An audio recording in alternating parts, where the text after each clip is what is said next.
Eu sou Rafael Cabral, do Programa de Pós-Graduação em Geoquímica, Petróleo e Meio Ambiente, da UFBA, e hoje eu trago a apresentação da disciplina de Jerônimo Cruz, que é Geoquímica Ambiental, e o tema da apresentação é Contaminação Ambiental, porém com um foco maior em radionuclídeos.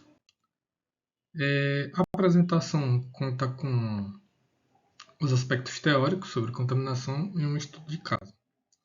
O primeiro passo para entender a contaminação ambiental é o conceito de impacto ambiental.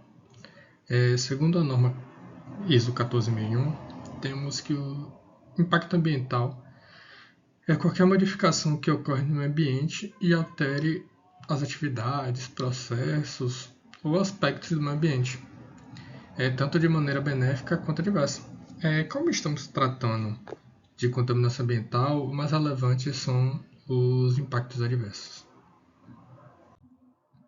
Dentre os impactos adversos do meio ambiente, temos a poluição e a contaminação, que por serem conceitos bastante parecidos, existe muita confusão entre eles.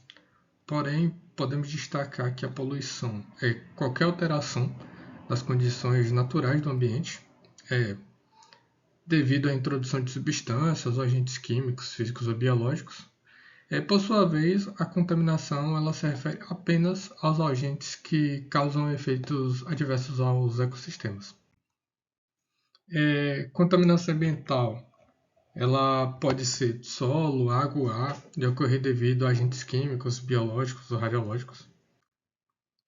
Do ponto de vista da geoquímica ambiental, como uma das bases é a distribuição e o comportamento dos elementos químicos, a interação destes com o ambiente, podemos destacar o monitoramento das espécies químicas, o comportamento e a interação dos contaminantes, os ciclos biogeoquímicos dos agentes contaminantes, além da remediação do ambiente contaminado. Para a geoquímica ambiental, temos algumas classes de contaminantes que se destacam, sendo eles os elementos traço, que segundo a IUPAC, a União Internacional de Química Pura e Aplicada, são elementos encontrados no ambiente em baixas concentrações, geralmente na escala de partes por milhão. Em elevadas concentrações, eles podem causar efeitos adversos ao ambiente. A gente pode ver aqui que os elementos eles podem ser essenciais, como o zinco, cobre e cromo, que são nutrientes para os seres vivos, nas concentrações adequadas, ou não essenciais, como mercúrio, chumbo, arsênio, cádmio. Outra classe de contaminantes bastante presente na geoquímica ambiental são os HPAs. Os hidrocarbonetos policíclicos aromáticos, eles são compostos orgânicos resultantes de combustíveis fósseis ou de combustão incompleta de matéria orgânica, e eles podem causar problemas tanto à saúde humana quanto de ecossistemas. Eles estão muito ligados às atividades petroquímicas. Por último, temos os radionuclídeos. Esses são átomos de elementos químicos que possuem estabilidade devido à energia em seu núcleo atômico, fazendo com que ele emita radiação ionizante. Os radionuclídeos eles são perigosos, principalmente por serem bioacumulativos, e como eles causam radiação tanto ao ambiente quanto ao corpo, receptor no qual ele foi ingerido, ele acaba sendo um risco ambiental grave. Os principais radionuclídeos de origem natural são isótopos de tório 232 e potássio 40. As principais fontes de contaminação por radionuclídeos são a extração de petróleo, a mineração, atividades industriais, criação de animais. E os radionuclídeos possuem a característica de se ligar a moléculas orgânicas do corpo humano, trocando de lugar com moléculas estáveis. Então eles acabam entrando no nosso corpo, não funcionando da forma adequada e ainda emitindo radiação. Os principais efeitos causados pela contaminação de radionuclídeos são a bioacumulação, onde os isótopos, como eu falei, eles tendem a ser absorvidos no corpo de indivíduos e acaba ficando no corpo deles emitindo radiação.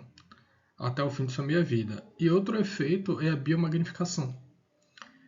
Quando este mesmo indivíduo ele é ingerido pelo seu predador e ele acaba sendo acumulado e seguindo a cadeia trófica.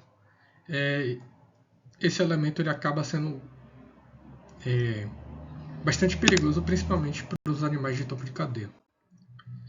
O estudo de caso escolhido ele é sobre a ocorrência de metais, radionucleides e sedimentos de água salgada de manguezal na bacia de Panat, na Tailândia, que este tem o artigo traduzido pelos autores. As amostras de sedimento e água do mar foram coletadas em 5 locais, na zona costeira da Baía de Patani, para haver uma amostragem representativa da área. Para a concentração de metais, foi utilizada o espectrofotômetro de absorção atômica de chama e um forno de grafite. Porém, radionucleides eles necessitam de uma técnica diferenciada. E para isso foi utilizado a espectrometria de raio gama com um detector germânico de alta pureza. Aqui temos os resultados. Não houve valores significativos de isótopos, mas é interessante a gente ver até mesmo a diferença das unidades, que eles são unidades radiológicas, onde temos Becquerel, Gray, Sievert. São unidades diferentes da massa por quilo, porque eles representam a quantidade de radiação emitida ou absorvida pelo elemento ou até mesmo pelo ambiente. E como conclusão do trabalho, a gente tem que não houve um risco de contaminação para os elementos analisados. Porém, devido a um efeito de biomagnificação, é necessário que o risco da área seja realmente avaliado. Os valores de radiação, embora baixos, acredita-se que foram detectados devido a atividades industriais e minerações que ocorrem na bacia hidrográfica, na parte alta da bacia que deságua na região. E como o estuário ele acaba se tornando um subnúcleo desses elementos, ele acaba acumulando nessa região e causando um risco mesmo que baixo, ao ecossistema, principalmente onde os animais de topo de cadeia que acabam acumulando esses elementos. Aqui as referências.